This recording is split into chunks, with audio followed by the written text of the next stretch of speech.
Hi everybody, it's Miss Bolker, and today we are going to be talking about the features of culture. Okay? So if we were in school in person, we would be using the culture wheel to be looking at all of the features of culture. So some of the features of culture we'll be talking about today are food, shelter, clothing, technology, religion, arts and recreation, government, and customs and traditions. But since we are learning online right now, we're going to be looking at the features of culture in a little grid. So you have all of the components on the culture wheel, but now they're listed on a grid. So here, this is how you would fill out the features of culture wheel/grid. You would be asking yourself some questions in order to make sure all of the necessary parts are covered. So for food, you would ask, what do people eat? How do people prepare food? How do people get food? For technology, you might ask, what tools and skills and knowledge do people use to make work and play easier? Communication, transportation, making things, growing food, and lots more. So the culture wheel is used to help you put together all of the pieces of how someone lives their life. So right now you might be asking, why are we learning about culture? So one really fantastic book that I've read a few times is To Kill a Mockingbird. And one of the main characters in that book is named Atticus Finch. And he says, you never really understand a person until you consider the things from his point of view, until you climb inside of his skin and walk around in it. Okay, so when we're studying culture, we want you to be thinking through the eyes of someone else, or like Atticus said, until you climb inside of his skin and walk around in it. So why do we study culture? So it helps you gain self-knowledge, so it helps you learn about yourself. It gives you compassion and empathy, so it helps reduce fear and hate of other people who live in other different cultures. It also gives you a responsibility and it helps you have some problem solving. So if you were to understand what someone else is going through and how someone else lives their life, that might help you solve some problems in the world. So why do we use a culture wheel, or why do we use that culture organizer? So it organizes the details as they're collected and it helps to see the wholes. So this is really, really important. So it helps to see the wholes. What do you still not know? So the first part of the culture wheel that we're going to talk about is food. So the questions you're going to ask when you're learning about food are, what do people eat? How do people prepare food? How do people get their food? So right now we're going to look at an example in South Sudan. So right here is a man who is from South Sudan, and right in front of him he has some fish that are braided and dried with salt. That he's selling at a market. So in Sudan, it's very, very rare for refrigeration. So a way that they preserve their fish is through using salt to dry it out. So that's what this man is doing right here. Another very popular dish in South Sudan is porridge. Porridge is very, very cheap and it's very easy to make. So that's why they eat porridge, and it's one of those staple foods that they find in a restaurant. Shelter is another part that we're going to be talking about on our culture organizer/our culture wheel. So what buildings materials are used? What do homes look like on the outside and on the inside? And how is the building used? And what other kinds of buildings are made? So we're going back to South Sudan. So right here, a man is making mud brick to help build homes and help build other buildings. And right here is a woman who is traveling from the market, and she carries dried grass on her head to help create different forms of shelter. So in the United States, you typically don't really see mud brick, and you typically don't see dried grass to help you build different forms of shelter, okay? So for clothing, these are the questions that you may ask before filling out your culture wheel or culture organizer. What materials are clothes made from? How is clothing made? And what styles are worn?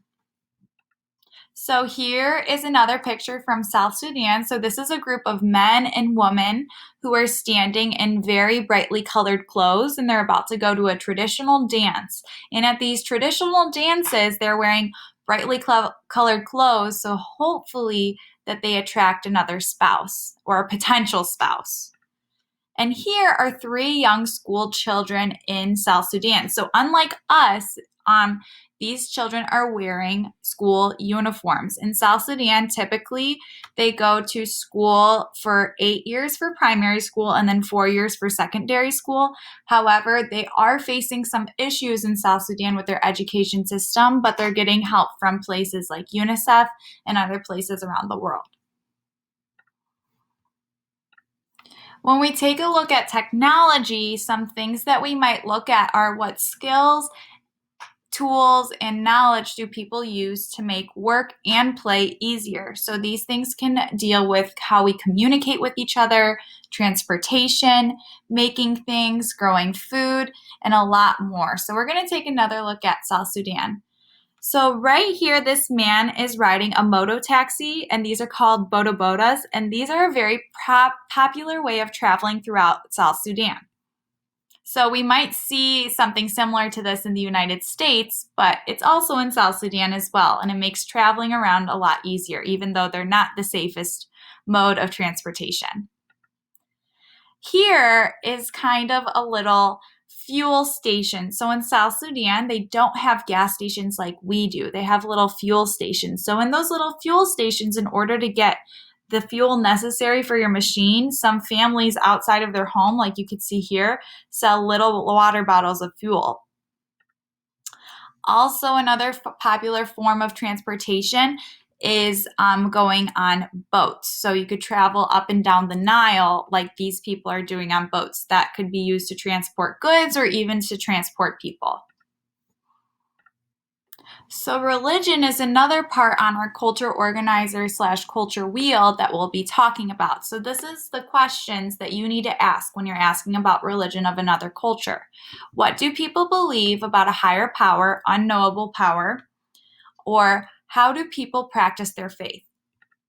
So right now we're traveling to Venezuela. In Venezuela, a lot of people there practice Catholicism. So you might see shrines of the Virgin Mary or other saints in the homes of people in Venezuela.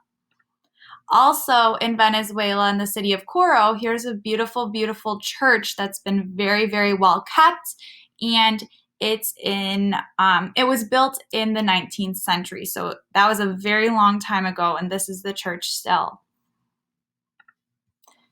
So arts and recreation is another part of our culture wheel / culture organizer. So this answers the question, what do people do with their spare time after their work is done?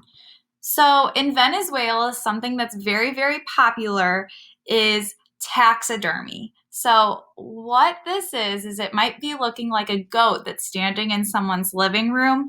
However, that goat has went under the process of taxidermy where it's passed away and they stuffed it and now it's on display.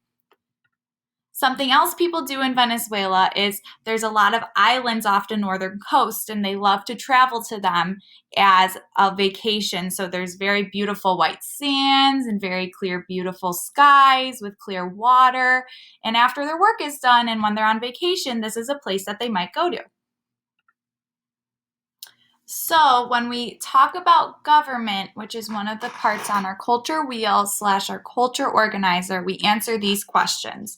How do people choose leaders? Which people / groups have power? What laws do people follow? And how are laws made? In Venezuela, there's a picture right here that shows a march against one of the leaders named Hugo Chavez in order to get him out of office. So marching and showing that you have a voice in the government definitely answers those questions. Finally, on our culture wheel, we're going to be talking about customs and traditions. And this answers the question, how do people expect each other to behave? And then what symbolic acts are performed by most people? So right now we're looking at the masks that are made for the festival in Venezuela called Diablos de Yare. And these masks are very, very special to that country and to that day. And so these masks are not sold to tourists and they're not really sold to anyone.